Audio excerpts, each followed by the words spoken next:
Alright, I'm making this brief video to address a few pieces of criticism in my last video, which came as a bit of a surprise, if I'm to be honest. A number of people seemed displeased, and some of them straight up disappointed by my take on Season 3 of The Witcher show on Netflix, saying or implying that they used to love watching my videos, but they can't believe I did something or said something. And what's more, the people seem to be split on both ends. On one hand, I'm accused of being way too lenient and even dishonest, and on the other, way too harsh.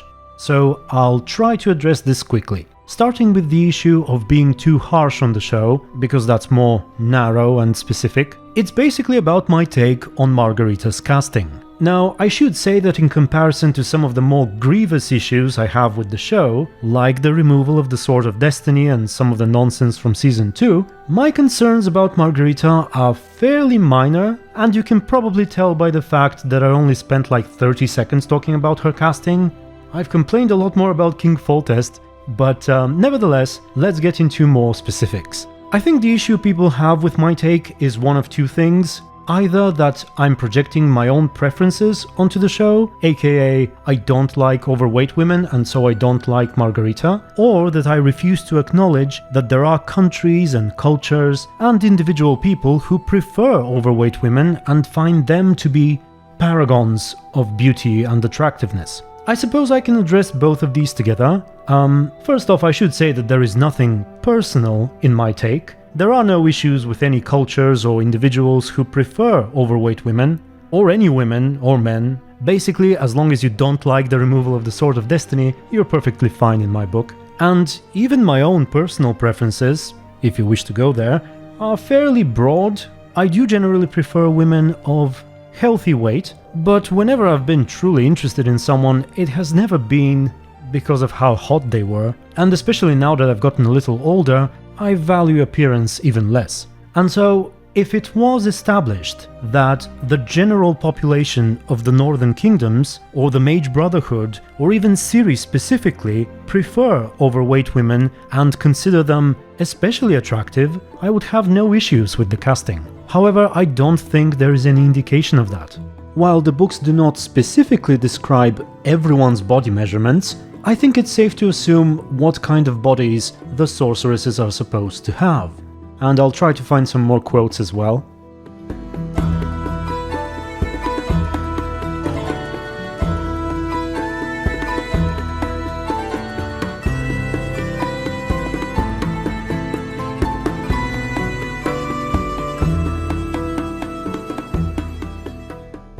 But ultimately, the issue I have with all this is that in my opinion, it simply does not fit the world that Andrzej Sapkowski created. Now, some of the comments, the ones that I liked better actually, went a step further. They sort of acknowledged most of what I just said, but went on to say that they don't like the portrayal of women and sorceresses in the books, and they feel like a broader representation of body types among them is needed.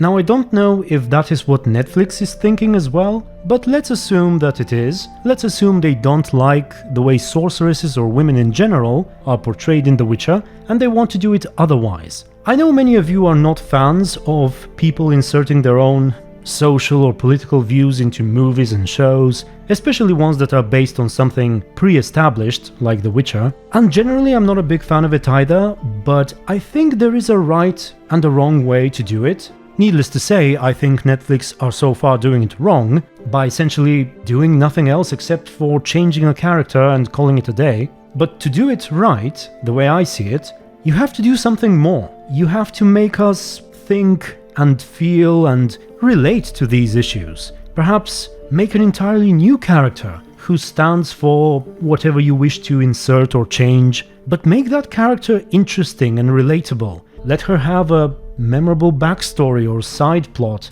maybe one that portrays her in the kind of light that you wish to make a statement about.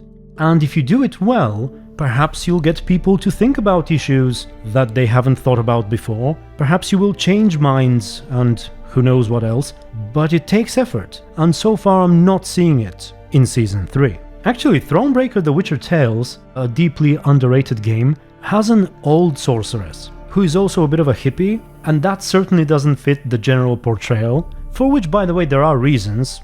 But Isabel, the woman I'm talking about, is not just thrown in the mix or used to replace someone else. She actually has her own story and reasons and motivations, and it works. So that's about it on the Margarita matter, I think. Tell me how you feel about it. Moving on to the other side.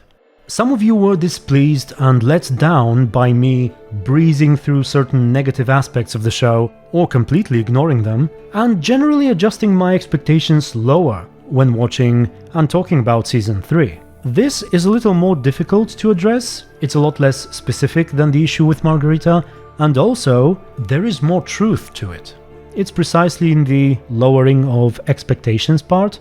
I suppose that if I were to remain strict and unbowed, I would not have finished Season 1.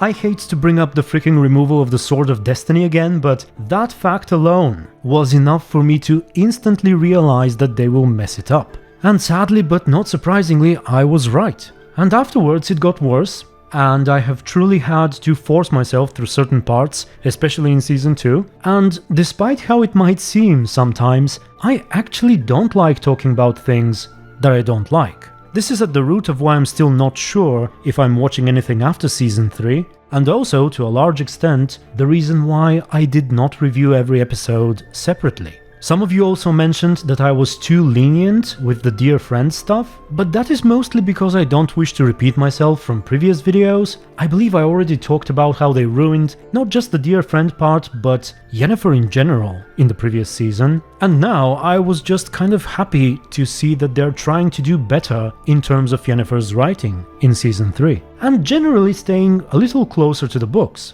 It's funny how much can improve if they just stop adding and changing stuff for no reason.